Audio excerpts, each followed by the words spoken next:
சங்கீதங்களின் புஸ்தகம் 40வது சங்கீதம் 40 6 7 இந்த வசனத்தை நான் வாசிக்க விரும்புகிறேன். பலியையும் காணிக்கையையும் நீர் விரும்பாமல் என் செவிகளை திறந்தீர், சர்வாங்க தகன பலியையும் பாவ நிவாரண பலியையும் நீர் கேட்கவில்லை. அப்பொழுது நான் இதோ வருகிறேன், புஸ்தக சுருளில் என்னை குறித்து எழுதியிருக்கிறது. என் தேவனே, உமக்கு பிரியமானதை செய்ய விரும்புகிறேன், உமது நியாயப்பிரமாணம் என் உள்ளத்திற்குள் இருக்கிறதென்று சொன்னேன். கர்த்தருடைய வார்த்தை இப்படி சொல்லுகிறது, பலியையும் காணிக்கையையும் நீர் விரும்பாமல் என் செவிகளை திறந்தீர். இந்த காலை வேளையில் கர்த்தர் நம்மோடு பேசுவாராக. நம்முடைய செவிகள் திறக்கப்பட்டதாக இருக்கட்டும். இயேசு கிறிஸ்து பிரசங்கம் பண்ணிட்டு அடுத்து முடிக்கும் போது ஒரு வார்த்தை சொல்வார், கேட்கிறதற்கு காதுள்ளவன் கேட்க கடவன். அப்படின்னா எல்லாருக்கும் காது இருக்கும், ஆனால் கேட்கக்கூடிய ஆவிக்குரிய அந்த செவிகள் திறக்கப்பட்டவர்களாய், கர்த்தருடைய வார்த்தையை உட்கொண்டவர்களாய், உள்ளே எடுத்து கொண்டவர்களாய் இருந்த கூட்டம் மிக மிக குறைவு. இன்றைக்கு தேவை ஒரு பிரசங்கமா ஒரு கீழ்ப்படிதலா அப்படின்னு கேட்டால் பிரசங்கம் அல்ல, கீழ்ப்படிதல். இதுவரைக்கும் பண்ணின எல்லா பிரசங்கத்திற்கும் தேவ ஜனங்கள் கீழ்ப்படிந்திருந்தாங்க அப்படின்னாச்சுன்னா உலகத்தினுடைய நிறமே மாறி இருந்திருக்கும். தேவன் தான் செய்ய விரும்பினதை செய்து முடித்திருப்பார். ஆனால் அநேக நேரங்களில் நம்முடைய கீழ்ப்படியாமை தேவனுடைய வார்த்தையின் அந்த ஆசீர்வாதங்களை முழுவதும் இந்த பூமி அனுபவிக்க முடியாமல் தடை பண்ணுகிறது. இந்த வார்த்தை சொல்லுகிறது, பலியையும் காணிக்கையும் நீர் விரும்பவில்லை, என் செவிகளை திறந்தீர். நான் திறக்கல ஆண்டவரே, நீர் திறந்தீர் அப்படின்னு ஆண்டவர் சொல்லுகிறார். நீர் திறந்தீர். இயேசு கிறிஸ்துவினுடைய பிறப்பை குறித்து முன்னறிவிக்கப்பட்ட ஒரு வார்த்தை இது. அந்த வார்த்தையிலிருந்து நாம் இன்றைக்கு சில காரியங்களை கற்றுக்கொள்ளப் போகிறோம். எப்படி இயேசு கிறிஸ்துவை குறித்து புஸ்தக சுருளில் என்னவெல்லாம் எழுதியிருந்ததோ அது நம்மை குறித்தும் அதோடு சேர்ந்து எழுதப்பட்டிருக்கிறது. ரெண்டையுமே நம்ம கண்டுபிடிக்க போகிறோம். அடுத்ததாக பார்த்தீங்க அப்படின்னாச்சுன்னா, ஏன் ஆண்டவர் நம்முடைய செவிகளை திறக்க விரும்பினார், எதற்காய் நம்முடைய செவிகளை திறந்தார். இந்த பூமியில் வாழ்கிற எல்லா ஜனத்திற்கும் கர்த்தருடைய வார்த்தை அறிவிக்கப்பட்டிருக்கிறது. இன்னைக்கு இந்த ப்ரேயர் லைனில் நம்ம இணைஞ்சிருக்கிறோம் அப்படின்னா இந்த வாய்ப்பு எல்லாருக்கும் கொடுக்கப்பட்டிருக்கிறது. எத்தனையோ நபர்கள் இதை வேண்டான்னு அல்ல தட்டுறாங்க, ஆனால் சிலர் மட்டும் அதை கவனித்து கேட்கும்படி கர்த்தர் அவர்களுடைய செவிகளை திறந்திருக்கிறார். எத்தனையோ முறை ஒரு சகோதரி சொன்னாங்க, ஆரம்பத்தில் இப்போ இல்லை, ஒரு வருஷத்துக்கு முன்னாடி இருக்குன்னு நினைக்கிறேன், ஒரு சிஸ்டர் சொன்னாங்க, சும்மா யதார்த்தமாக போட்டு விட்டு நான் அப்படியே உட்காந்து கேட்டுக்கிட்டு இருந்தேன். சும்மா யதார்த்தமாக இருந்தேன். ஏதாவது நிறைய செய்திகள் வரும், செய்திகள் ஒன்றும் புதுசு கிடையாது, இந்த ப்ரேயர் லைனில் நிறைய வரும். ஆனால் திடீர்னு அந்த ஒரு செய்தி என்னை அப்படியே உற்சாகப்படுத்திருச்சு. நான் அப்படியே எந்திரிச்சு, இது யார் பேசுகிறாங்க, எங்கேருந்து பேசுகிறாங்க, என்னன்னு சொல்லி நான் விசாரிக்க ஆரம்பித்தேன் அப்படின்னு சொல்லியிருந்தாங்க. எதுக்காக இதை சொல்கிறேன்னா, எல்லாருக்கும் 10-11 வார்த்தையை கேட்டாலும் சிலருடைய செவிகளை மட்டும் கர்த்தர் திறக்கிறார். அவர் திறந்தார் என்றால் அந்த வார்த்தையை கவனிக்கும்படி அவர் செய்வார். ஏசாயா 50:4 சொல்லுகிறது, காலைதோறும் என்னை எழுப்புகிறார், கற்றுக்கொள்ளுகிறவன் கவனிக்கிறது போல என் செவியை அவர் திறக்கிறார், என்னை கவனிக்க செய்கிறார் அப்படின்னு சொல்லி. இந்த காலை வேளையில் கர்த்தர் உங்களோடு இந்த வார்த்தைகளை பேச விரும்புகிறார். உங்கள் செவிகள் திறக்கப்பட்டிருக்கட்டும். இன்னைக்கு தேவை ஒரு நல்ல கீழ்ப்படிதல். ஆண்டவர் சவுல் ராஜாவை அபிஷேகம் பண்ணி முதல் ராஜா, தேவன் தெரிந்து கொண்ட முதல் ராஜா, அவருடைய வீழ்ச்சிக்கு காரணமே என்ன அப்படின்னாச்சுன்னா, தேவன் சொன்ன வார்த்தையை முழுவதும் செவி கொடுக்காதது. அவர் அந்த உலக பிரகாரமாக அதை பார்த்தாரே தவிர முழுவதும் செவி கொடுக்கல. ஆண்டவர் சொன்னார், அமலேக்கென பூமியின் கீழ் வைக்கக்கூடாதுடா, அழிச்சிடணும் அப்படின்னார். குழந்தைகள், பெரியவங்க, ஆடு மாடு மிருக ஜீவன் ஒன்றை கூட வைக்காத, எல்லாத்தையும் அழிச்சிரு அப்படின்னார். ஆனால் 1 சாமுவேல் 15ஆம் அதிகாரத்தில் நம்ம பார்க்குறோம், அவர் சிலவற்றை அழிக்காமல் உலக பிரகாரமாய் சிலவற்றை வைத்திருந்தபடியினால் ஆண்டவர் அந்த சாமுவேல் தீர்க்கதரிசியின் மூலமாக சொல்லுகிறார், கர்த்தருக்கு செவி கொடுக்கிறதை பார்க்கிலும் பலியும் காணிக்கையும் அவருக்கு விருப்பமாக இருக்குமா அப்படின்னு சொல்லி. அப்படின்னா என்ன சொல்ல வருகிறார் அப்படின்னா, இன்றைக்கி நாம் கொடுக்கிற காணிக்கையோ நாம் செலுத்துகிற பலியையோ அல்ல, முதலாவது அவர் நம்மிடத்தில் எதிர்பார்க்கிற சுபாவம் என்னவென்றால், நாம் அவருக்கு செவி கொடுக்க வேண்டும். அவர் சொல்லப்படுகிற அந்த வார்த்தைக்கு கீழ்ப்படிய வேணும். இன்றைக்கி அது ரொம்ப ரொம்ப ரொம்ப முக்கியமாக இருக்குது. நிறைய நேரங்களில் நாம் கேட்குற எல்லா வார்த்தைக்குமே நம்மளால் செவி கொடுக்க முடியலை. உலகத்தில் நிறைய வார்த்தைகள் பேசிக்கொண்டே இருக்குது, நிறைய வார்த்தைகள். ஆனால் தேவன் சில வார்த்தைகளை மட்டும் நாம் கவனித்து கேட்கும்படி நம்முடைய செவிகளை இந்த நாளிலே திறப்பாராக. சரி, பலி என்பது எதற்காக ஆண்டவர் முதல்ல இந்த பூமியில் அனுமதித்தார்? அது யூத ஜனங்களுக்கு அல்லது எபிரேயர்களுக்கு, இஸ்ரவேலர்களுக்கு நல்ல தெரியும். ஆதியாகமம் தொடங்கி வந்தோம் அப்படின்னாச்சுன்னா நிறைய பலிகள் செலுத்தப்படுகிறது. ஆதாம் காலத்துக்கு பிறகு அந்த காயின், ஆபேல் இவங்க காலம் தொடங்கி அப்படியே வரிசையாக பார்த்தோம்னா நிறைய பலிகள் செலுத்தப்படுகிறது. ஒரு குறிப்பிட்ட இடத்துல அந்த பலிகள் நிறுத்தப்படுகிறது. அதுக்கப்புறம் அந்த 400 வருஷம் அந்த சிறை இருப்பில் அவங்க பலி செலுத்தவே இல்லை. அங்கிருந்து ஆண்டவர் அவங்களை வெளியில் கொண்டு வருவதற்கு ஒரு ஆட்டை அடித்தார். அந்த ஆட்டுக்கு பஸ்கான்னு பேர் வைக்க சொன்னார். அதை நித்திய நியமமாய் ஜனங்களுக்கு கொடுத்தார். அந்த பஸ்காவுக்கு அடையாளமாக இயேசு சிலுவையில் மரித்திருக்கிறார். நம்ம அந்த மரணம், அந்த இரத்தம் அந்த நம்மளை விடுதலை ஆக்கி இருக்குது. ஆனால் அதோட மட்டுமே இல்லை. லேவியராகமம் வந்த உடனே அந்த பஸ்காவிலிருந்து வெளியில் வந்தவர்கள், பஸ்கா இரத்தத்தினால் விடுதலையாக்கப்பட்டு வெளியில் வந்தவர்கள் அத்தனை பேருமே தேவனை குறித்த சரியான அறிவுள்ளவர்கள் அல்ல. அவங்களுக்குள்ள நிறைய மீறுதல் இருந்துச்சு, குறைகள் இருந்துச்சு, குற்றங்கள் இருந்துச்சு. இன்னும் அவர்கள் பரிசுத்தமாக வேண்டிய காரியங்கள் நிறைய இருந்துச்சு. அதனால் அவர்கள் தங்களை பரிசுத்தப்படுத்தி கொள்வதற்கென்று தேவன் அவர்களுக்கு 5 விதமான பலிகளை வைத்தார். அதுதான் லேவியராகம புத்தகம் நமக்கு கற்றுக் கொடுக்குது. அதாவது பஸ்கா என்பது எகிப்திலிருந்து வெளியிலே வருவதற்கு அந்த ரத்தம் பூசப்பட்ட வீட்டுக்குள்ளே இருந்த எல்லாரும் காக்கப்பட்டார்கள். அதில் மாற்று கருத்தே கிடையாது. ஒருவேளை ஒரு எபிரேயன் அல்லாத மனுஷன் அந்த இரத்தத்தை அடித்து, இரத்தத்தின் ஆட்டை அடித்து அந்த ஆட்டினுடைய இரத்தத்தை பூசியிருந்தால் அவனும் பாதுகாக்கப்பட்டிருப்பான். அநேகர் பாதுகாக்கப்பட்டார்கள். இன்றைக்கும் இயேசுவின் இரத்தத்தை நம்பி இயேசுவே எங்களை விடுதலையாக்கும் என்று சொல்லும் பொழுது அவர் எனக்காய் மரித்தார் என்று நம்புகிற எந்த மனுஷன் மேலும் கர்த்தர் தன்னுடைய இரக்கத்தை தெரியப்படுத்துகிறார். அவனை விடுவிக்கிறார். அவன் ஆனா பெண்ணா, இயேசு அறிந்தவனா அறியாதவனா, இஸ்லாமியனா சிலை வழிபாடு செய்கிறவனா, எதையுமே கர்த்தர் பார்க்கிறதில்ல. ஆனால் அவன் பரிசுத்தமாகி தேவனிடத்தில் சேர வேண்டும் என்றால் அவன் இன்னும் சில காரியங்களை செய்ய வேண்டியிருக்குது. அதற்கு அடையாளமாகத்தான் அந்த பலியை ஆண்டவர் சொன்னார். தேவன் மனுஷனிடத்தில் நெருங்கி சேர்கிறதற்கு. ஏனென்றால் அந்த பலி என்பது மனசாட்சியோடு தொடர்புடையது, நம்முடைய மனசாட்சியோடு தொடர்புடையது. அதற்காக அந்த பலியை கர்த்தர் வைத்தார். அந்த பலி என்பது ஒரு மனுஷனுக்காக அந்த மனிதன் தேவனிடத்தில் வரும்படி தேவனே எழுதி கொடுத்தது.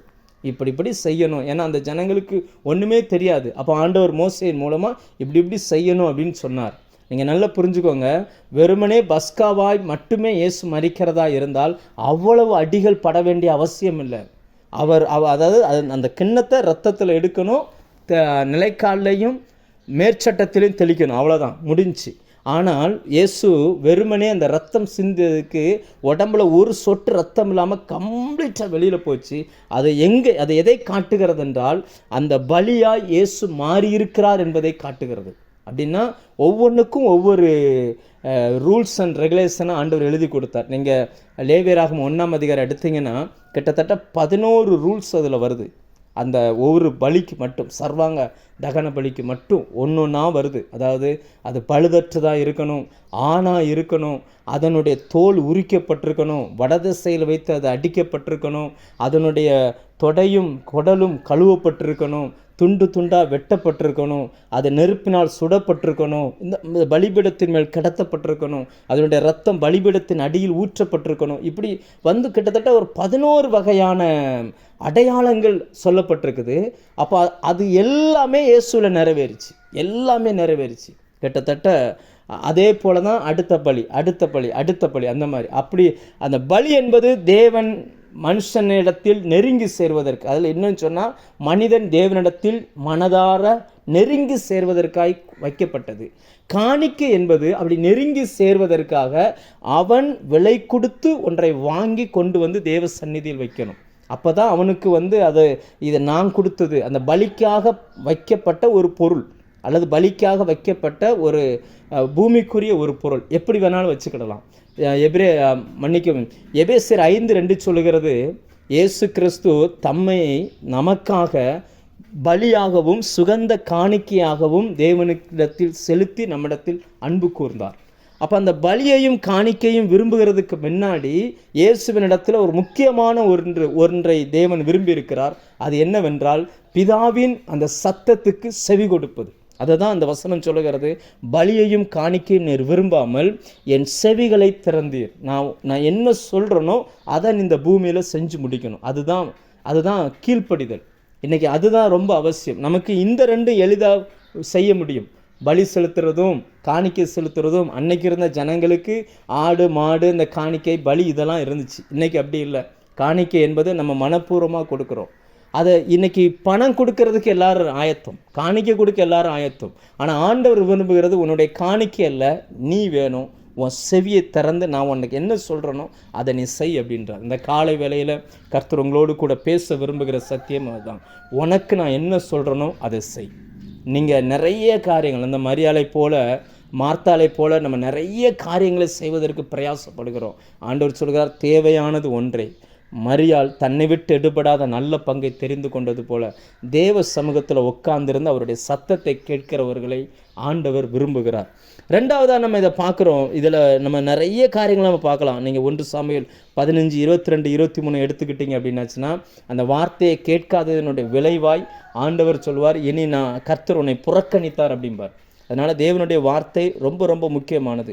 ஒரு சில வசனத்தை எரேமியா 7ஆம் அதிகாரம் ஆண்டவர் அந்த வசனத்தை கட்டாயமாய் வாசிக்கும்படி ஏவினபடினால் அந்த வார்த்தைகளை மட்டும் நான் வாசிச்சுட்டு, நான் இயேசுவை குறித்து என்ன எழுதப்பட்டிருந்தது, நம்மை குறித்தும் அதில் என்ன எழுதப்பட்டிருக்கிறது என்பதை குறித்து உங்களோடு நான் பேச விரும்புகிறேன்.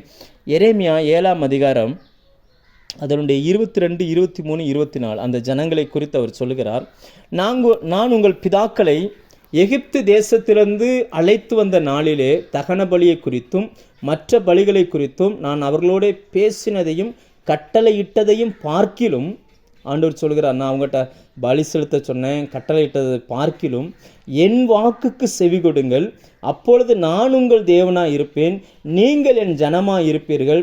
நான் உங்களுக்கு கற்பிக்கும் எல்லா வழியிலையும் நீங்கள் உங்களுக்கு நன்மை உண்டாகும்படி நடவுங்கள் என்கிற விசேஷத்தையே அவர்களுக்கு சொல்லி கட்டளையிட்டேன். அவர்களோ அதை கேளாமலும் தங்கள் செவியை சாயாமலும் போய் தங்கள் பொல்லாத இருதயத்தின் யோசனையின்படியும் கடினத்தின்படியும் நடந்து முன்னிட்டல்ல பின்னிட்டே போனார்கள். உங்கள் பிதாக்கள் எகிப்து தேசத்திலிருந்து புறப்பட்ட நாள் முதல் இந்நாள் மட்டும் நான் தீர்க்கதரிசிகளாகிய என் ஊழியக்காரரை எல்லாம் தினம் தினம் உங்களின்றைக்கு ஏற்கனவே அனுப்பி கொண்டிருந்தேன். கர்த்தருடைய ஆவியானவர் சொல்கிறார், கர்த்தருடைய வார்த்தையை கவனிக்கும்படி இது புதுசு இல்லை. ஒவ்வொரு நாளும் ஆண்டவர் நம்மளோடு பேசிக்கொண்டே இருக்கிறார். அங்கே பாருங்கள் அந்த வசனம், கர்த்தருடைய வார்த்தைக்கு செவி கொடுக்கலன்னா அவன் முன்னாடி போகலையாம், பின்னாடி போகிறான். பலியும் காணிக்கையும் அதை விட முக்கியமாக அவருடைய சத்தத்தை கேட்கணும். ஏன்னா அவர் நம்முடைய தேவனாக இருக்க விரும்புகிறார். அவருடைய ஆளுகைக்குள் நாம் இருக்க வேண்டும் என்று அவர் விரும்புகிறார். அந்த ஜனங்களில் ஒருத்தர் கூட அதுக்கு கீழ்ப்படியவே இல்லை.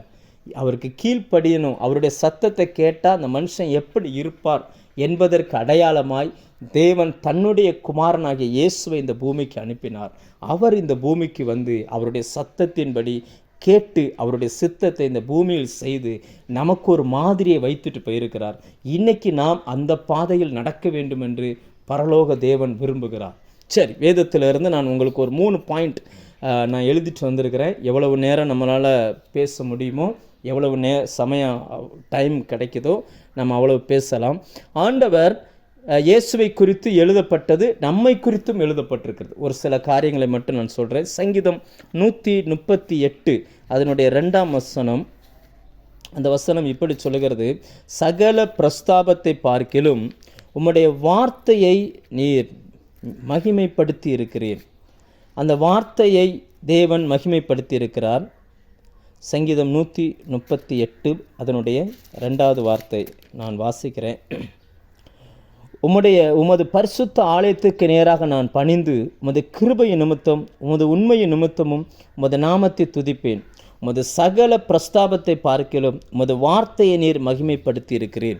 முதலாவது தேவன் இந்த பூமியில் மகிமைப்படுத்தினது என்னன்னா, தேவனுடைய வார்த்தையை. யோவான் 1ஆம் அதிகாரம் 1, 2, 3 இந்த வார்த்தைகள் சொல்லுகிறது, ஆதியிலே வார்த்தை இருந்தது, அந்த வார்த்தை தேவனிடத்தில் இருந்தது, அந்த வார்த்தை தேவனாய் இருந்தது. அப்போ வார்த்தையை மகிமைப்படுத்தி இருக்கிறார்னா வெறும் வேர்ட் ஆஃப் காடை சொல்லலை, அது இயேசுவை அடையாளப்படுத்துகிறது. அவரை மேன்மைப்படுத்தி இருக்கிறார். இயேசு இந்த பூமிக்கு வரும்பொழுது வார்த்தையானவராகவே வந்தார். நம் வேதத்தில் நிறைய வசனங்களை பார்க்கலாம். யோவான் 1:14 கூட அந்த வார்த்தை மாம்சமாகி கிருபையும் சத்தியமும் நிறைந்தவராய் நமக்குள்ளே வாசம் பண்ணினார். 1 யோவான் 1:1 வாசிங்கன்னா அங்கே இதே சம்பவத்தை அங்கே எழுதுகிறார். நாங்கள் கண்டதும் தொட்டதும் நோக்கி பார்த்ததுமான ஜீவ வார்த்தைகளை உங்களுக்கு எழுதுகிறோம் அப்படின்றார். வெளிப்படுத்தல் 19:13 படிச்சிங்கன்னா அவருடைய நாமம் தேவனுடைய வார்த்தை என்பது. அப்போ ஆண்டவர் தன்னுடைய தேவ வார்த்தையாய் இந்த பூமியில் வாழ ஆரம்பித்தார். அவருக்குள் இருந்த அந்த வார்த்தையானது தேவனுடைய சித்தத்தை மனிதன் புரிந்து கொள்ளுகிறதா இருந்துச்சு. இன்னைக்கு நமக்குள்ளும் அந்த வார்த்தை கொடுத்துட்டு போயிருக்கிறார். இன்னைக்கு நம்மளும் அந்த வார்த்தையினால் ஜெனிப்பிக்கப்பட்டிருக்கிறோம், அல்லது அந்த வார்த்தையினால் நாம் மறுபடியும் பிறந்திருக்கிறோம். அந்த வார்த்தையை கேட்டு அந்த வார்த்தைக்கு ஒப்பு கொடுத்தபடியினால் அந்த வார்த்தையை நம்ம கைட் பண்ணுகிறது. அன்றைக்கு அந்த வார்த்தை எப்படியெல்லாம் செயல்பட்டது என்பதை குறித்து சில காரியங்களை நான் உங்களோடு கூட வைக்க விரும்புகிறேன். முதலாவது, தேவனுடைய வார்த்தை இந்த உலகத்தில் வந்துச்சுன்னா என்ன நடந்துச்சு? ஆதியாகமம் 1ஆம் அதிகாரத்தில் நம்ம பார்க்குறோம் 3ஆம் வசனத்தில் வெளிச்சம் உண்டாக கடவுது அப்படின்னார். முதல்ல அந்த வார்த்தை இந்த உலகத்தில் அனுப்பப்படும் பொழுது என்னென்ன மாற்றங்கள் அது கொண்டு வரும் என்பதை குறித்து தேவன் வேதத்தில் சொல்லும் பொழுது ஃபஸ்ட்டு வெளிச்சத்தை சொல்லுகிறார். வெளிச்சம் உண்டாக கடவுது. அதுக்கு முன்னாடி வரைக்கும் இந்த பூமி இருள் அடைந்து போய் இருந்துச்சு. வெளிச்சம்னா என்னன்றது தெரியாது, அது எங்கே இருந்துச்சுன்னு தெரியாது.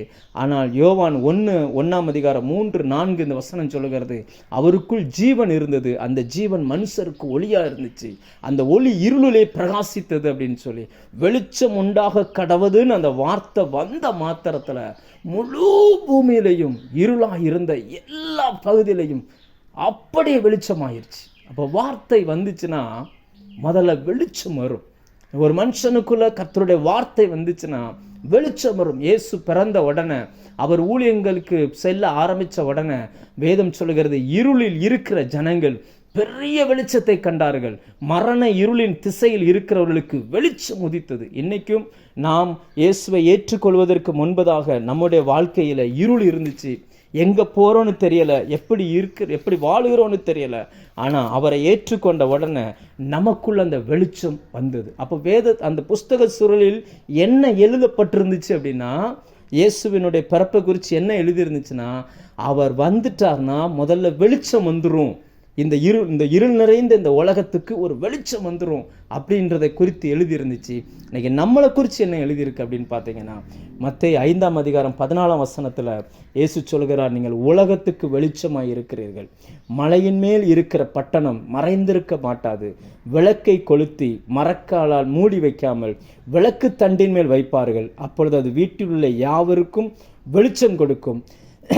இவ்விதமாய் உங்கள் நற்கிரியை, அந்த வெளிச்சம்னு சொன்னவர் எதை சொல்லுகிறார் அப்படின்னு பார்த்தீங்கன்னா, வெறுமனே இந்த பிரைட்னஸ் அதை மட்டுமே சொல்லலை. அடுத்த வசனம் நம்ம ஆச்சரியமே 16ஆம் வசனத்தை சொல்கிறார், மனுஷர் உங்கள் நற்கிரியைகளை கண்டு பரலோகத்தில் இருக்கிற உங்கள் பிதாவை மகிமைப்படுத்தும்படி உங்கள் வெளிச்சம் அவர்கள் முன்பாக பிரகாசிக்க கடவுது. அன்றைக்கு வெளிச்சமாய் இயேசு வாழ்ந்தார், இன்றைக்கு வெளிச்சமாய் நம்மை வாழ வைத்து கொண்டிருக்கிறார். அவர் வாழ்ந்த நாட்களில் அவரை சுற்றி இருந்த ஏராளமான ஜனங்கள் இருளில் இருந்தார்கள். தேவன் யார் என்ற அந்த வெளிச்சம் அவர்களுக்கு கிடைக்கல. இன்னைக்கு நமக்கு அந்த வெளிச்சத்தை கர்த்தர் கொடுத்திருக்கிறார். நம்மை சுற்றி இருக்கிறவங்க ஏராளமான ஜனங்கள் இன்றைக்கும் இருளில் இருந்து கொண்டிருக்கிறார்கள்.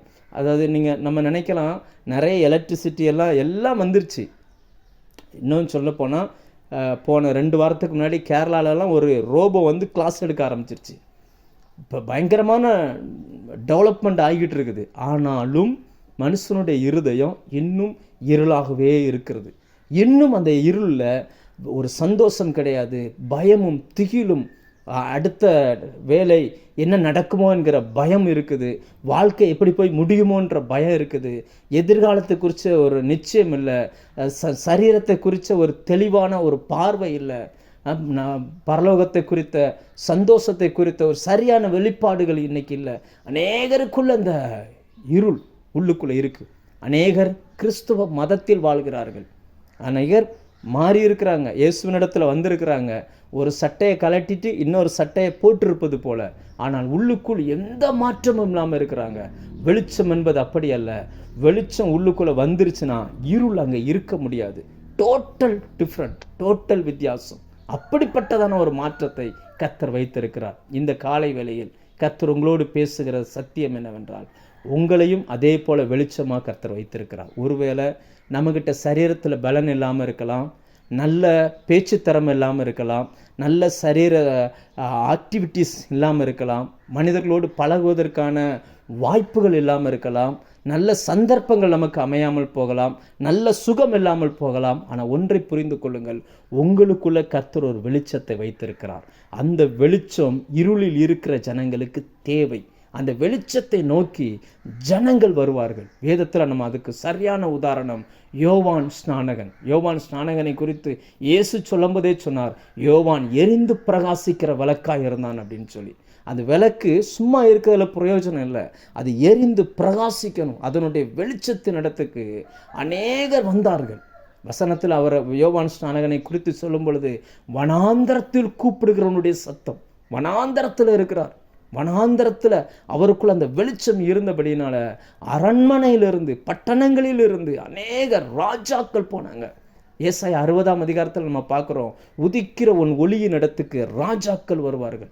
ஒரு வெளிச்சம், ஒரு வெளிப்பாடு, வசனத்தை குறித்த ஒரு வேத அறிவு அது உங்களுக்குள்ள வந்துருச்சுன்னா வாழ்க்கையில் நீங்கள் முன்னேறிட்டீங்கன்னு அர்த்தம். ஒரு ஸ்டெப்பு முன்னாடி போயிட்டீங்கன்னு அர்த்தம். நமக்கு அந்த மாற்றத்தை கர்த்தர் தர விரும்புகிறார். அன்னைக்கு உலகம் அப்படிப்பட்ட ஒரு மாற்றத்தை தேடிக்கொண்டிருக்குது. எங்கேயாவது எனக்கு ஒரு விடுதலை கிடைச்சிடாதா, என் வாழ்க்கைக்கு ஒரு தீர்வு கிடைச்சிடாதா, என் பிள்ளையுடைய எதிர்காலம் எப்படி மாறும்னு தெரியலையே. சிலர்லாம் சில பிரச்சனையில் சிக்கி இருக்கிறாங்க, அதுலேருந்து வெளியில் வர்றதுக்கு சான்ஸே கிடையாது. அப்படிப்பட்ட சில இதில் போய் சிக்கியிருக்கிறாங்க. ஆனால் அதிலிருந்தும் வெளியில் கொண்டு வருவதற்கு வெளிச்சமாகிய உங்களை கர்த்தர் பயன்படுத்துவார். அந்த வசனம் சொல்லுகிறது, விளக்கை கொளுத்தி விளக்கு தண்டின் மேல் வைப்பார்கள். ஏன்னா உள்ளே வர்றவனுக்கு வெளிச்சம் தேவை. அதுக்கு சரியான அர்த்தம் என்ன? நம்ம தான் விளக்கு தண்டு. நம்ம மேலே தான், நமக்கு தான் அந்த வெளிப்பாடை தேவன் வைக்கிறார். எவ்வளவுக்கு எவ்வளவு அந்த வெளிப்பாடு உங்களுக்கு கிடைக்குதோ, நான் ஒரு வெளிச்சம், நான் இந்த பூமிக்கு நான் வெளிச்சம் கொடுக்க வந்திருக்கிறேன், என்னால் நிறைய குடும்பங்கள் பிழைக்க போகுது, நிறைய பேருடைய மனநிலை மாறப்போகுது அப்படின்ற அந்த வெளிப்பாடு எவ்வளவுக்கு எவ்வளவு மனுஷனுக்குள்ளே கிடைக்குதோ அவ்வளவுக்கு அவ்வளவு அந்த ஜனங்களிடத்தில் அது போய் ரீச் ஆகும். நிறைய நபர்கள் விளக்கை கொளுத்தி மரக்காலின் கீழே வச்சுக்கிறாங்களாம். மரக்கால் என்பது உணவு அளப்பதற்காய் அந்த நாட்களில் பயன்படுத்தப்பட்டது. அப்போ வெளிப்பாடு இருக்குது, ஆனால் அது அவங்க வைக்க வேண்டிய இடத்துல வைக்காமல் தேவையில்லாத ஒரு இடத்துல கொண்டு போய் வச்சுருந்தாங்க. நிறைய முறை நாகர்கோயிலில் ராணித்தோட்டம்னு சொல்லி ஒரு பகுதி இருக்குது. அந்த பகுதிக்கு நான் ஒரு ஐயா வீட்டுக்கு ப்ரேயருக்கு போயிருந்தேன். அவர் பார்த்திங்கன்னா ஒரு நல்ல தேவ மனுஷன், அவருடைய பையன் நல்ல ஒரு ஊழியக்காரர், அவர் நல்ல தேவ மனுஷன், வேதத்தை நன்றாக ஆராயக்கூடியவர். மேலே மாடியில் என்னை கூட்டிகிட்டு போனார். அங்கே போனீங்கன்னா ஒரு ராக்கு நிறைய அந்த வேத வசனத்துக்கான வெளிப்பாடுகளை எழுதி எழுதி எழுதி எழுதி வச்சுருக்கிறார். டைரியாக நோட்ஸாக எழுதி வச்சிருக்கிறார். நான் கேட்டேன், ஐயா இதெல்லாம் எதுக்கு வச்சிருக்கிறீங்க அப்படின்னு சொல்லி. இதெல்லாம் கர்த்தர் எனக்கு கொடுத்த வெளிப்பாடு, நான் வச்சிருக்கிறேன் அப்படின்னார். வச்சிருப்பதனால யாருக்கு என்ன பிரயோஜனம்? நீங்கள் அது ஜனங்கள் அதை தேவைப்படுமே, ஜனங்களுக்கு தெரிய வேண்டிய இடத்துல நீங்கள் அதை பண்ணியிருக்கணும். ஒன்றும் ஒரு புக்ஸாக எழுதி போட்டிருக்கணும். இல்லைன்னா இப்போ ரொம்ப ஜனங்களுக்கு தேவைப்படுகிற அளவில் நீங்கள் வேறு ஏதாவது பண்ணியிருந்துருக்கலாமே அப்படின்னு. கடைசி வரைக்கும் அது அப்படியே இருக்குது. அவருக்கு அடுத்தது யாருக்குமே தெரியாமலே போயிடும். நமக்கு கர்த்தர் தருகிற வெளிப்பாடுகளை நாம் மறைச்சு வைக்கவே கூடாது. நம்மை ஆண்டவர் ஒரு விளக்கு தூணாய் கர்த்தர் வைத்திருக்கிறார். அநேகருக்கு இந்த வெளிப்பாடு தேவை. இயேசு இந்த பூமிக்கு வரும்பொழுது இருளில் இருக்கிற ஜனங்கள் வெளிச்சத்தை கண்டார்கள் அப்படின்னாங்க.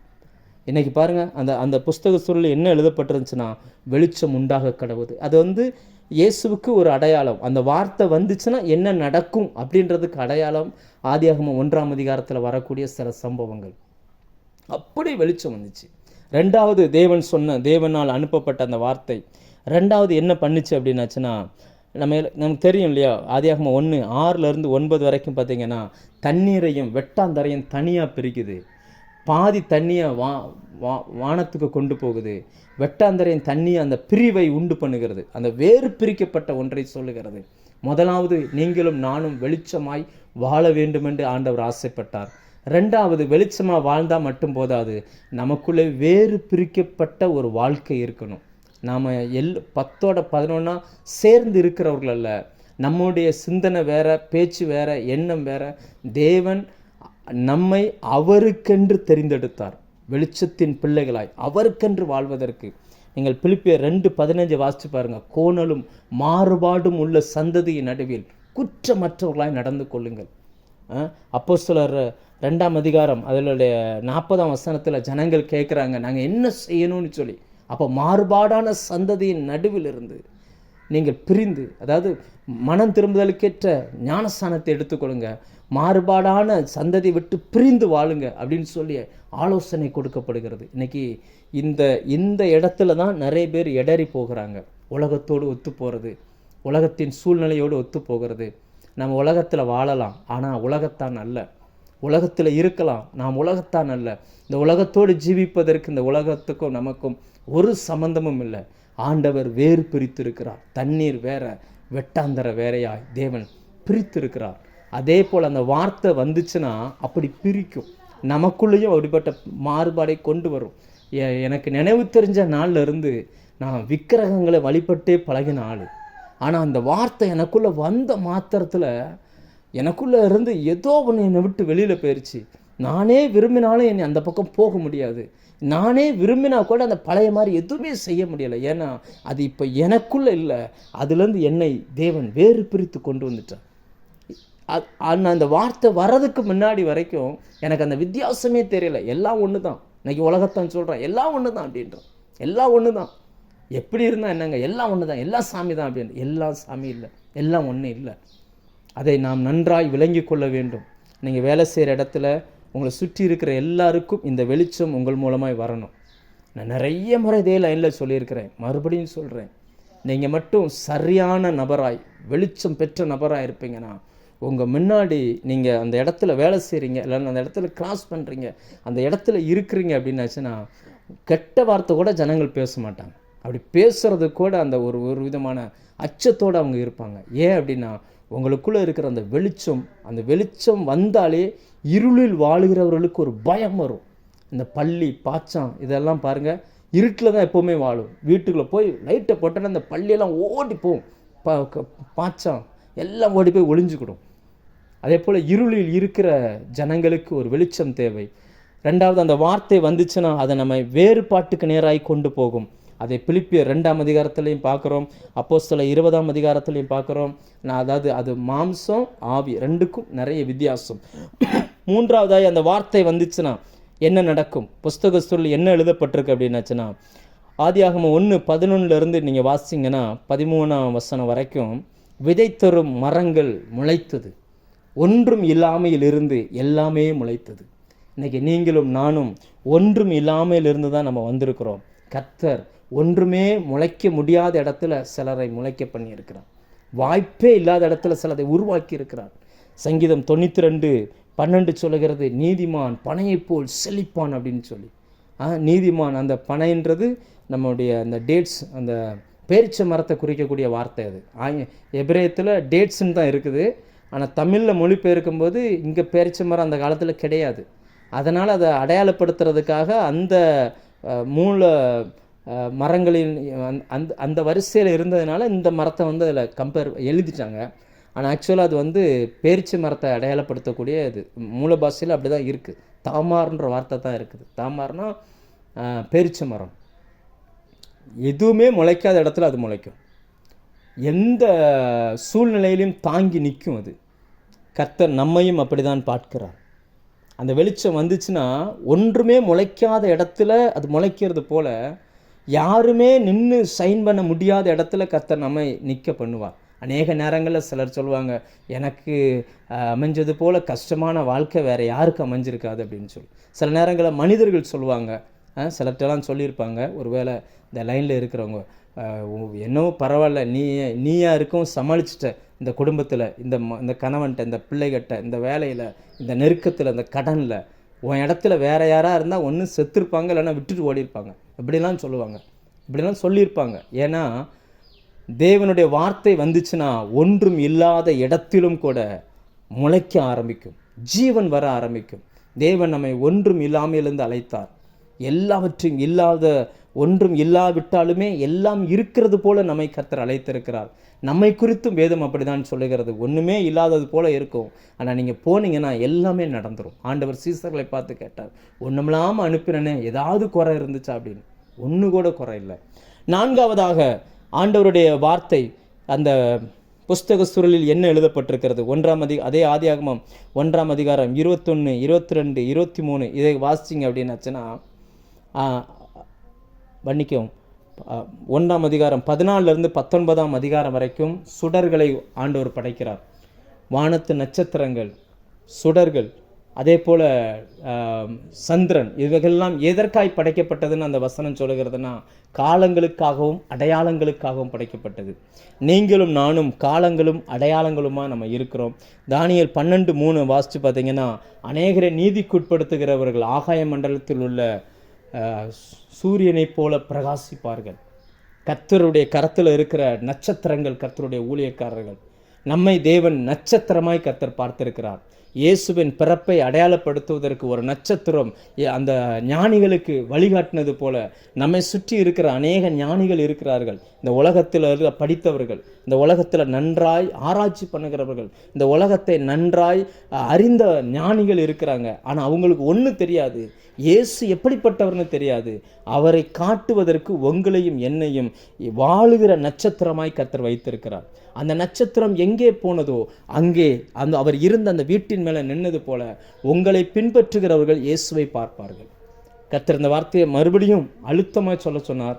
உங்களை பின்பற்றுகிறவர்கள், கர்த்தர் உங்களை சரியான நட்சத்திரமாக வச்சிருப்பார்னா நீங்கள் எங்கே உங்களை பின்பற்றுகிறவர்கள் இயேசுவை காண்பார்கள். நட்சத்திரத்தை விட்டுட்டு அரண்மனையை பார்த்ததுனால அவங்களால இயேசுவை பார்க்க முடியலை.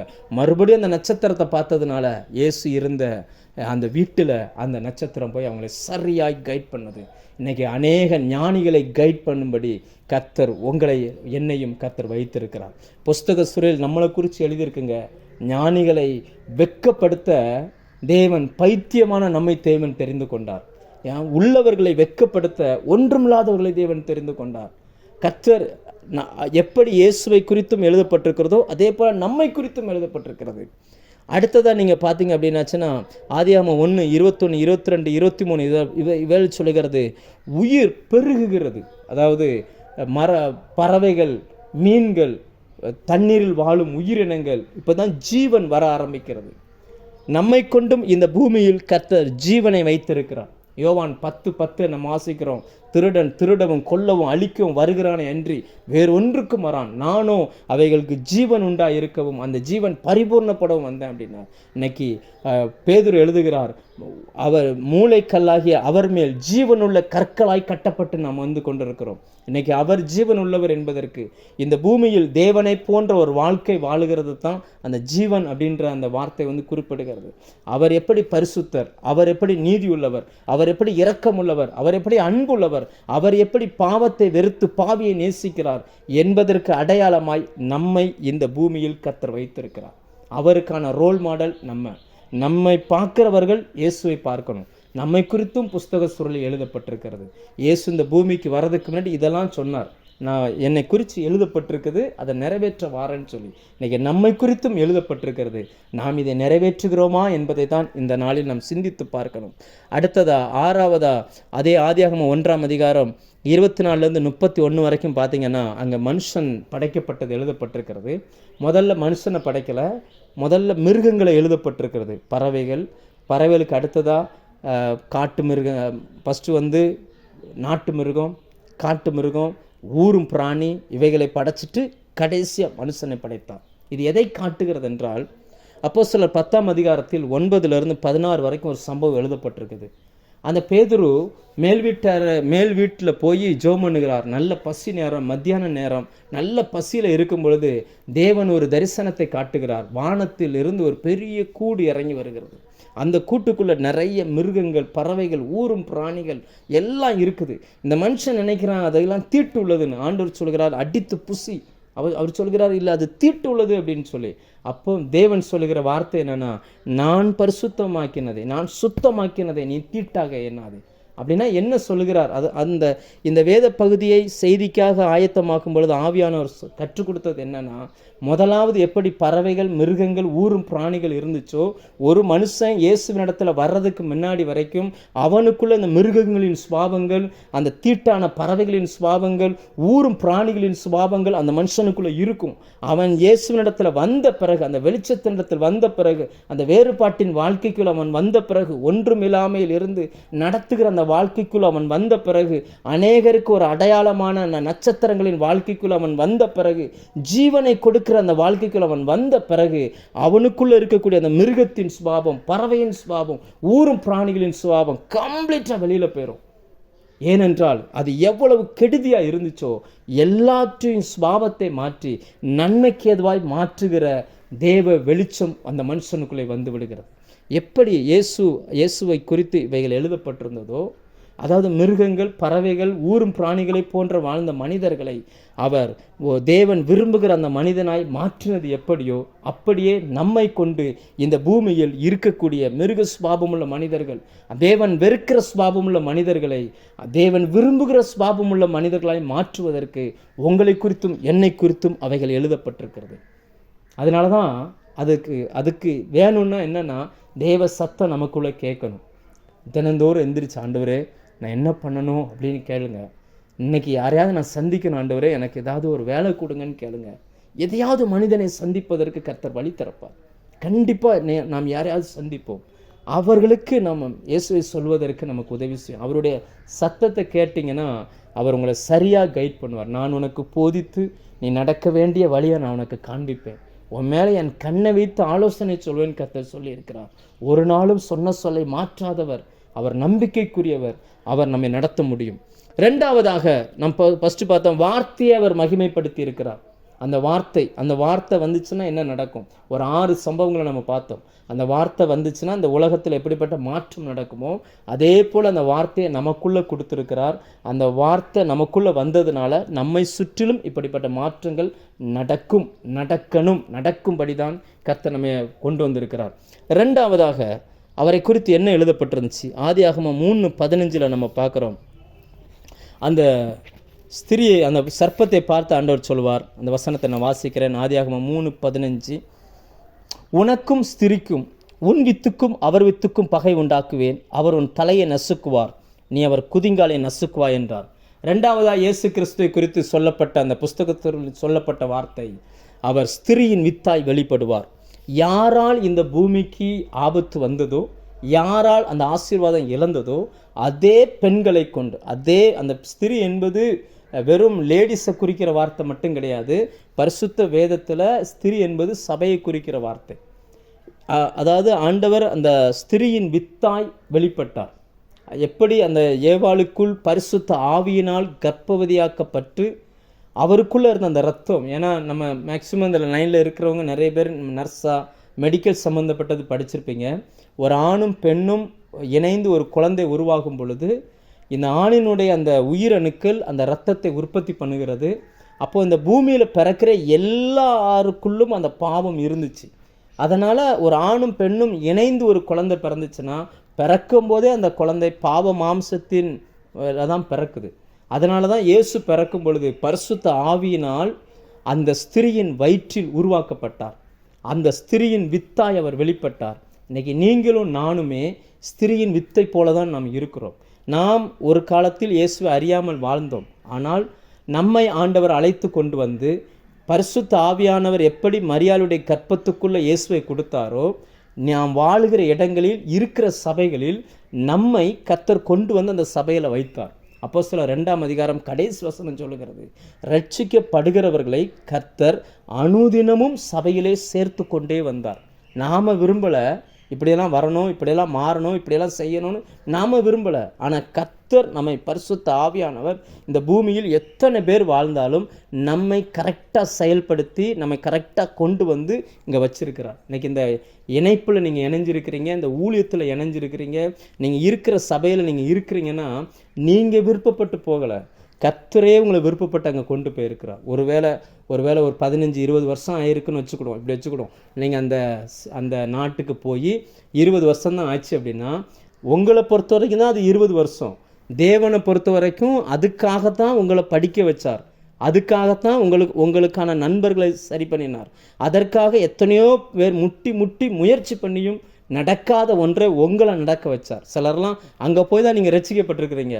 நம்ம நினைப்போம், நம்ம ஒருவேளை இந்தியாவில் தமிழ்நாட்டில் இருந்திருந்தோம்னா நான் நிறைய ஊழியம் செஞ்சுருக்கலாமேன்னு சொல்லி. ஆனால் தேவனுக்கு தெரியும் நீங்கள் அங்கே இருந்தால் ஒன்றும் செய்ய மாட்டீங்கன்னு சொல்லி. அதனால தான் உங்களை சரியான இடத்துல கொண்டு வந்து சரியான இடத்துல கர்த்தர் வச்சிருக்கிறார். நான் சொல்வது எத்தனை பேர் ஒத்துக்கொள்வீங்கன்னு தெரியல. ஆனால் பரிசுத்த ஆவியானவர் இந்த சத்தியத்தை எனக்கு கற்றுக் கொடுத்தபடினால் நான் சொல்கிறேன். ஸ்திரியின் வித்தாய் இயேசு கிறிஸ்து வருவார் என்பது எழுதப்பட்ட வார்த்தை. நீங்களும் நானும் இன்னைக்கு இருக்கிறோம். நானும் நீங்களும் அவருடைய வித்தாய் வாழ்கிறோம். 1 யோவான் 3ஆம் அதிகாரம் நீங்கள் வாசிங்கன்னா அதில் 9ஆம் வசனம் சொல்லுகிறது, அவருடைய வித்து அவனுக்குள் இருக்கிறது. தேவனால் பிறந்தவன் பாவம் செய்யான். அவருடைய வித்து அவனுக்குள் தரித்திருக்கிறது. அவனை பொல்லாங்கன் தொட்டான். கர்த்தருடைய வித்தை நமக்குள்ளே வச்சு நம்மை ஸ்திரியாகிய சபைக்குள்ளே கர்த்தர் கொண்டு போய் வச்சிருக்கிறார். நம்முடைய வேலை என்ன? அந்த ஸ்திரியின் வித்தாய் வருகிற அவருடைய வேலை என்னன்னா, பிசாசின் தலையை அவர் நசுக்குவார். அந்த தலையில் தான் பிசாசினுடைய விஷம், அந்த பாம்புக்குள்ளே அந்த விஷம் இருந்ததுனால அங்கே அந்த பாம்பு பிசாசுக்கு அடையாளமாய் காட்டப்படுகிறது. அந்த பிசாசினுடைய சதி திட்டங்களை எல்லாம் தன்னுடைய காலின் கீழாய் அவர் நசுக்கி போட்டார். எபிரேயர் 2ஆம் அதிகாரம் 14-15 இந்த வசனம் சொல்லுகிறது, ஜீவ காலமெல்லாம் மரண பயத்தில் இருந்தவர்களை தம்முடைய மரணத்தினாலே விடுதலை ஆக்கினார் அப்படின்னு சொல்லி அவன் அதை காமிச்சு பயமுறுத்திக்கிட்டே இருந்தான்.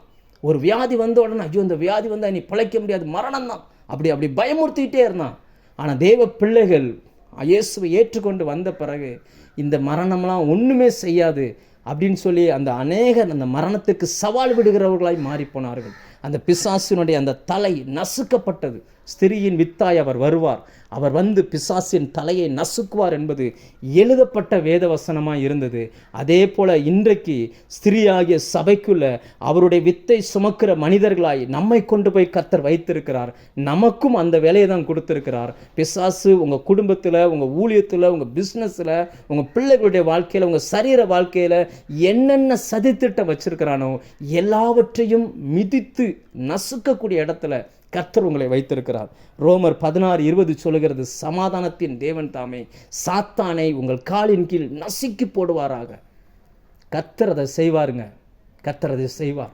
அவர் நமக்கு ட்ரெயினப் பண்ணி கொண்டிருக்கிறார். ஒரு கழுகு ஒரு குஞ்சுக்கு ட்ரெயினப் கொடுக்கறது போல, பறக்க சொல்லி கொடுக்கறது போல, ஒரு மிருகம் இன்னொரு மிருகத்துக்கு அடித்து சாப்பிட சொல்லி கொடுக்கறது போல, ஒரு தன் குஞ்சுக்கு சொல்லி கொடுக்கறது போல கர்த்தர் நமக்கு சொல்லி கொடுத்து கொண்டிருக்கிறார். அவனுடைய சதித்திட்டத்தை எப்படி முறியடிக்கணும், எப்படி உன் காலின் கீழே, இன்னைக்கு தேவ பிள்ளையுடைய முழங்காலின் கீழே முடங்காத வியாதியே கிடையாது. நீங்கள் முழங்கால் போட்டிங்கன்னா அதுக்கு முன்னாடி அவ்வளவு சரண்டர் ஆகும். என்னென்ன சதித்திட்டங்கள் பிசாசு கொண்டு வரணும் எல்லாவற்றையும் உங்கள் காலின் கீழ் மிதித்து போடத்தக்கதாக உங்களை தேவன் தன்னுடைய வித்தாய் இந்த பூமியில் பயன்படுத்துகிறார். அந்த வேத வசனம் சொல்லுகிறது, இயேசு இந்த பூமிக்கு வர்றதுக்கு முன்னாடி அவரை குறித்து சொல்லும் பொழுது அவர் வித்துக்கும் உன் வித்துக்கும் பகை உண்டாக்குவேன் அப்படின்னார். எப்போவுமே பகை தான். இன்றைக்கி உலக மனுஷனுக்கும் நமக்கும் பகை தான். சில வீடுகள்லாம் பார்த்திங்கன்னா ஒருத்தர் ரட்சிக்கப்பட்டிருப்பாங்க, ஒருத்தர் ரட்சிக்கப்படாதவங்களாக இருப்பாங்க. எவ்வளவோ அவங்க மேலே அன்பு காட்டுவதற்கு முயற்சி பண்ணுவாங்க. ஆனாலும் அங்கே பார்த்திங்கன்னா எப்பவும் பிரச்சனை. ஆனால் யார் ஜெயிப்பா அப்படின்னா, யார் இயேசுவை ஏற்றுக்கொண்டார்களோ அவர்கள் ஜெயிப்பார்கள். அது இந்த உலகத்தின் வெற்றியை போல இருக்காது. உலகத்தின் வெற்றி ஒருவனை அடித்து கீழே தள்ளி மேலே எழும்பி வர்றது. ஆனால் ஆவிக்குரிய வெற்றி என்பது அப்படி அல்ல. ஒருவரை அன்பினால் திருத்தி எடுப்பது. அது உலகத்தை பொறுத்த வரைக்கும் தோல்வி போல தெரியும். ஒரு சண்டை போடுவாங்க, திட்டுவாங்க, ரொம்ப மனமடியறபடி பேசுவாங்க. ஆனாலும் இயேசுவை ஏற்றுக்கொண்டவர்கள் அதெல்லாம் விட்டுட்டு திரும்பவும் போய் இவங்க தப்பே பண்ணாட்டாலும் என்னை மன்னிச்சிருங்கன்னு சொல்லி கேட்டு அவங்களோட ஒப்புரவாயிருவாங்க. அவரை பொறுத்த வரைக்கும் உலகத்தின் ஞானத்தோடு வாழுகிறவரை பொறுத்த வரைக்கும் நம்ம ஜெயிச்சது போல் அவர் நினச்சிக்கிடுவார். ஆனால் தேவனுக்கு தெரியும் ஜெயிச்சது அவங்க இல்லை, இவங்க அன்பினால் அவங்கள கொஞ்சம் கொஞ்சமாக கீழே விழத்தள்ளுறாங்க, அந்த ராஜ்யத்தை கொஞ்சம் கொஞ்சமாக இடிக்கிறாங்கன்னு சொல்லி. இது ஆவிக்குரிய யுத்தம். இன்றைக்கி எப்படி அந்த ஸ்திரீயினுடைய வித்தாய் இயேசு செயல்பட்டாரோ அதே போல் தேவனுடைய அந்த வித்தாய் சபைக்குள் இருந்து நம்மை கர்த்தர் வைத்திருக்கிறார். நாம் பிசாசின் சதித்திட்டங்களை முறியடிக்கக்கூடியவர்கள். நம்மை கொண்டு உங்களை கொண்டு தான் உங்களை சுற்றி இருக்கிற எல்லாத்தையும் அவர் செய்வார். உங்கள் இருதயம் ரொம்ப ரொம்ப முக்கியம். நான் சொல்லுகிற வார்த்தைகளை நீங்கள் வேதத்தில் நல்லா சரியாக இருக்கான்னு கொஞ்சம் ஒத்து பாருங்கள். உங்கள் இருதயத்தில் நீங்கள் என்ன யோசிக்கிறீங்கன்றது ரொம்ப ரொம்ப முக்கியம். மனுஷனுடைய இருதயத்துக்கும் வாய்க்கும் ரொம்ப தொடர்பு இருக்குது. அந்த நீங்கள் பேசுகிற அந்த வார்த்தைகள் தான் உங்கள் வாழ்க்கையை மாற்றக்கூடியது. உங்கள் வாழ்க்கையை மாற்றி அமைக்கக்கூடியது திறன் எங்கே இருக்குன்னா உங்கள் நாவில் இருக்குது. உங்கள் வாயை மட்டும் நீங்கள் சரியாக பயன்படுத்துங்க. நான் தேவனுடைய வித்து, நான் பிசாசின் தலையை நசுக்குவேன் அப்படின்ற அந்த சத்தியத்தை ஆழமாக உள்வாங்கி நீங்கள் பேச ஆரம்பிச்சிங்கன்னா உங்களுக்கு விரோதமாய் இன்றைக்கி வைத்திருக்கிற எல்லா வலைகளுக்கும் உங்களுடைய கால் நீங்களாக்கி பாதுகாக்கப்படும். சங்கீதத்தில் நம்ம வாசிக்கிறோம், கண்ணி திரித்தது நாம் தப்பினோம் அப்படின்னு சொல்லி. நீங்கள் வாயை நல்ல சரியாக பயன்படுத்துங்க, நாவை சரியாக பயன்படுத்துங்க.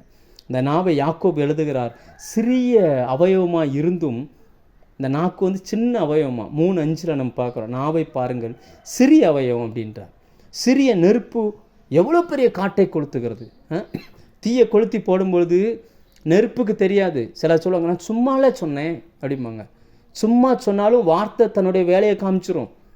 ஒரு நெருப்பை அப்படி கொளுத்தி அப்படி காட்டில் போடுறாங்க, சின்ன சின்ன நெருப்பு தான், ஆனால் விழுகிற இடத்த பொறுத்து அதனுடைய வீரியம் அதிகமாக இருக்கும். இன்றைக்கி நீங்கள் தேவனுடைய வித்தாக இருக்கிறீங்க, அதை நீங்கள் நன்றாய் புரிந்து கொள்ள வேண்டும். பிசாசின் சதித்திட்டங்களை முறியடிப்பதற்கு கர்த்தர் உங்களை வச்சிருக்கிறார். வேதம் தெளிவாய் சொல்லுகிறது, விசுவாசிக்கிறவர்களால் நடக்கும் அடையாளங்கள் ஆவன. வியாதியஸ்தர் மேல் கைகளை வைப்பார்கள், அப்பொழுது அவர்கள் சொஸ்தமாவார்கள். ஒரு காலம் இருந்துச்சு, ஐசியூவில் போக வேண்டிய சூழ்நிலை வந்தாலும் ஜெபம் பண்ணிட்டு ஊழியக்காரரை கூப்பிட்டு ஜெபம் பண்ணிட்டு ஐசியூக்கு போகாமல் எழுந்து போன காலம் இருந்துச்சு. அடிப்பட்டாலும் என்ன சூழ்நிலை வந்தாலும் சரி ஜெபம் பண்ணி சாதித்த காலம் இருந்துச்சு. இன்றைக்கி அப்படிப்பட்ட மாற்றம் வந்து கொண்டு இருக்கிறது. அதை தான் வேதம் எழுப்புதல் என்று சொல்கிறது. இன்றைக்கி அப்படிப்பட்ட காலத்தில் கர்த்தர் உங்களையும் என்னையும் பயன்படுத்த விரும்புகிறார். இயேசுவை குறித்து 2வது எழுதப்பட்டிருந்த அந்த சம்பவம் என்னவென்றால், அவர் ஸ்திரீயின் வித்தாய் வருவார், பிசாசின் தலையை நசுக்குவார். நம்மை குறித்தும் எழுதப்பட்டிருக்கிறது, நம்மை குறித்தும் இவைகள் சொல்லுகிறது. நாம் பிதாவின் அவருடைய வித்தாய் நாம் இருக்கிறோம். சபைக்குள்ளே வைத்து பாதுகாக்கிற ஸ்திரீயின் வித்தாய் நாம் இருக்கிறோம். நம்மை கொண்டும் பிசாசின் சதித்திட்டங்களை அவர் முறியடிப்பார். உங்களை கொண்டு கர்த்தர் அதை செய்வார். கடைசியாக ஒன்றை சொல்லி முடிச்சிருவோம், டைம் ஆயிடுச்சு. அவர் நமக்கு அடையாளமாக இருக்கிறார். ஆதியாகமம் 4:15 வாசித்தோம் அப்படின்னா, காயினுடைய அந்த நெற்றியில் அவர் அடையாளம் போடுகிறார். அவர் நமக்கு அந்த அடையாளம் என்னன்றது தமிழ் எழுதலை, ஏன்னா எழுதவும் முடியாது. அதான் எபிரேயத்தில் ஹீப்ரூவில் அது எப்படி போட்டிருக்காங்கன்னா H225 அந்த டிக்ஷனரி வச்சுருந்தீங்கன்னா செக் பண்ணி பார்த்துக்கோங்க. அதில் எப்படி போட்டிருக்காங்கன்னா OOTH தமிழில் ஓத் அந்த மீனிங்கில் வரும். அதுக்கான அர்த்தம் 3 எழுத்துக்களை பயன்படுத்தி இருக்கிறாங்க. ஒன்று ஆலேஃப் வாவ் டவ் அப்படின்ற 3 எழுத்துக்களை பயன்படுத்தியிருக்கிறாங்க. அதுக்கான அர்த்தத்தை மட்டும் சொல்கிறேன். தேவன் மனிதனாய் வந்து ஆணிகளால் சிலுவையில் அறையப்படுவார். அதுதான் அந்த நெத்தியில் அடையாளமாக கர்த்தர் போட்டு விட்டார். அப்படின்னா அர்த்தம் என்னென்னா, எனக்கு பதிலாய் அவர் அடிக்கப்படுவார், இவனுக்கு பதிலாய் சிலுவையில் தேவன் அடிக்கப்படுவார், இவனுடைய மீறுதலுக்கு பதிலாய் அவர் அடிக்கப்படுவார். அதை தமிழில் சொல்கிறதா இருந்தால் என்ன மீனிங்கில் வரும்னா, உடன்படிக்கை. சிலுவை என்பது ஒரு உடன்படிக்கை. அவருடைய மரணத்தை அவன் சுமந்து திரிகிறான் என்பதற்கு அடையாளமாக அது எழுதப்பட்டிருக்கிறது. நான் அல்ல, எனக்கு பதிலாய் அவர் அடிக்கப்பட்டார் என்கிற அந்த மரணத்தை அந்த காயின் சுமந்து தெரிந்ததற்கு அடையாளமாய் போடப்பட்டதுனால அன்றைக்கு காயின் பிழைத்து கொண்டார். இன்றைக்கி அந்த காயினைப் போல நாம் அநேக நேரங்களில் இருக்கிறோம். நம்ம மேலேயும் கிறிஸ்துவனுடைய அந்த சாயல், அந்த சரீரம், அந்த மரணத்தின் அந்த சாயல் நம்மளிலும் காணப்படுகிறது. நம்ம 2 கொரிந்தியர் 4:10-13 வரைக்கும் வாசிங்கன்னா, அப்போஸ்தலனாகிய பவுல் இதை சொல்லுகிறார். எங்களை கொண்டு அவரை அறிகிற அறிவின் வாசனை வெளிப்படுத்துகிறார். இந்த வசனத்தை நான் வாசிக்கிறேன். 2 கொரிந்தியர் 4:10-13 வரைக்கும் வாசித்தா, கர்த்தராகிய இயேசுவினுடைய ஜீவனும் எங்கள் சரீரத்தில் விளங்கும்படி இயேசுவின் மரணத்தை எப்பொழுதும் எங்கள் சரீரத்தில் சுமந்து திரிகிறோம். அது சிலுவை மரணம் என்பது ஒரு உடன்படிக்கை, அதை சுமந்து திரிகிறோம். அடுத்ததா, எப்படி எனில் சாவுக்கீனமான எங்கள் மாம்சத்திலே இயேசுவினுடைய ஜீவனும் விளங்கும்படிக்கு உயிரோடு இருக்கிற நாங்கள் எப்பொழுதும் இயேசு நிமித்தம் மரணத்துக்கு ஒப்பு கொடுக்கப்படுகிறோம். இப்படி மரணமானது எங்களிடத்திலும் ஜீவனானது உங்களிடத்திலும் பலன் செய்கிறது. விசுவாசித்தேன் ஆகையால் பேசினேன் எழுதியிருக்கிறபடி நாங்கள் அந்த விசுவாசத்தின் ஆவியை உடையவராயிருந்து விசுவாசிக்கிறபடியால் பேசுகிறோம். அதனுடைய அர்த்தம் என்ன அப்படின்னாச்சுன்னா, இயேசு எனக்காக மரித்தார் என்கிற அந்த நினைவோடு நான் இந்த பூமியில் வாழ்கிறேன். காயின் நெற்றியில் ஒரு அடையாளம் இருந்துச்சு. ஆண்டவர் அது சொன்ன அந்த அடையாளத்தை பார்த்துட்டு உன்னை ஒருத்தனும் ஒன்றும் செய்ய மாட்டான் அப்படின்னார். அந்த அடையாளம் போடப்பட்டவன் காப்பாற்றப்பட்டது போல உங்கள் மேலேயும் என் மேலேயும் ஒரு அடையாளம் இருக்குது. அந்த அடையாளம் என்ன அப்படின்னாச்சுன்னா, எனக்காய் இயேசு சிலுவையில் மரித்திருக்கிறார். இது நம்ம கண்ணுக்கு தெரியாது, பிசாசனுடைய கண்ணுக்கு 1000 வாட்ஸ் பல்பு போல தெரியும்.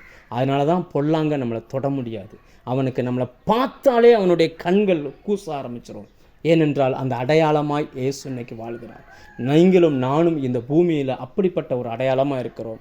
எசேக்கியேல் 9:6 அந்த அடையாளம் போட சொல்கிறார். ஒரு தேவாலயத்தில் உட்கார்ந்து பெருமூச்சு விட்டு அழுகிற ஜனங்களுடைய நெற்றியில் அடையாளம் போடுன்றார். அந்த அடையாளம் என்கிற அந்த வார்த்தையை எபிரேயத்தில் நீங்கள் படித்து பார்த்தீங்கன்னா சிலுவைன்ற மீனிங்கில் வரக்கூடிய அந்த வார்த்தையை பயன்படுத்தியிருப்பாங்க. இன்றைக்கி உங்கள் மேலேயும் என் மேலேயும் அந்த அடையாளம் இருக்குங்க. எங்கேயோ இருக்கிறவங்களுக்காக இருக்கிற இடத்துல நீங்கள் அழுகிறீங்க. எங்கேயோ இருக்கிற ஒரு ஜனத்திற்காக நீங்கள் அழுகிறீங்க. யாரோ ஒருத்தன் வியாதிப்பட்டானா அவனுக்காக ஜெபிக்கும் பொழுது உங்கள் கண்ணில் கண்ணீர் வருது. ஏன்னா அந்த அடையாளம் உங்கள் மேலே போடப்பட்டிருக்கிறது. இயேசுவின் மரணத்தை நீங்கள் சுமந்து திரிகிறபடினால் மற்றவர்களை உயிர்ப்பிக்கிற அந்த வார்த்தையை உங்களுக்குள்ளிருந்து கர்த்தர் புறப்பட பண்ணுகிறார். இன்றைக்கி நம்மை குறித்து வேதத்தில் இவைகள் எழுதப்பட்டிருக்கிறது. அந்த எழுதப்பட்ட அந்த வார்த்தையை நீங்கள் விசுவாசிச்சிங்கன்னா, எழுதப்பட்ட அந்த வார்த்தையை நீங்கள் நம்பினீங்கன்னா, உங்களை கொண்டு அந்த வார்த்தைகளை எழுதினவர் அந்த வார்த்தையாகவே உங்களை வாழ வைப்பதற்கு போதுமானவராக இருக்கிறார். இந்த கால வேளையில் உங்களை சுற்றிலும் இருக்கிற சூழ்நிலையை மாற்றக்கூடிய அந்த திறமையை, அந்த வல்லமையை கர்த்தர் உங்களுக்குள்ளே வைப்பாராக. இந்த நாளிலே கொஞ்சம் யோசித்து பார்ப்போம். வேதம் சொல்கிறது, பலியையும் காணிக்கையை நீர் விரும்பாமல் என்னுடைய செவிகளை திறந்தீர். இன்றைக்கி நம்முடைய செவியை கர்த்தர் திறந்திருக்கிறார். அவர் விரும்புகிற அந்த பலி காணிக்கையில் முதலாவது என்னை குறித்து என்ன எழுதியிருக்கிறார் என்பதை நான் உணர்ந்து அந்த சத்தத்தை கேட்டு அதை நான் செய்யும்படி நான் வருகிறேன். அடுத்த வசனம் சொல்லுகிறது, இதோ நான் வருகிறேன், என்னை குறித்து புஸ்தக சுருளில் எழுதியிருக்கிறது. இன்றைக்கி நம்மளை குறித்து எழுதியிருக்கிறது. அந்த வார்த்தை வந்தால் என்ன நடக்கும்? அவருடைய ஸ்திரியின் வித்தாய் நம்ம இந்த பூமியில் வாழ்கிறோம். பிதாவின் அந்த வித்தாய் இந்த பூமியில் நாம் வாழ்கிறோம். அடுத்ததாய் நம்முடைய நெற்றிகளில் அல்லது நம்மில் அந்த அடையாளம் இருக்கிறது. அவர் நமக்காய் மரித்தார் என்கிற அந்த அடையாளத்தை நாம் சுமக்கிறபடியினால் நம்மை சுற்றி இருக்கிற அநேகருக்கு ஜீவனை கொடுக்கிறவர்களாய் நாம் இந்த பூமியில் வாழ்கிறோம். இதை விசுவாசித்தேன், ஆகையால் பேசினேன். நான் விசுவாசத்தின் ஆவியை பெற்றிருக்கிறபடினால் இந்த வார்த்தைகளை உங்களுக்கு அறிவிக்கிறேன். கர்த்தர் உங்களுடைய கண்களை திறப்பாராக. இந்த சத்தியத்தை விளங்கி கொள்ளக்கூடிய திராணியை கர்த்தர் தருவாராக. நாம் ஜெபிக்கலாம். கண்களை மூடி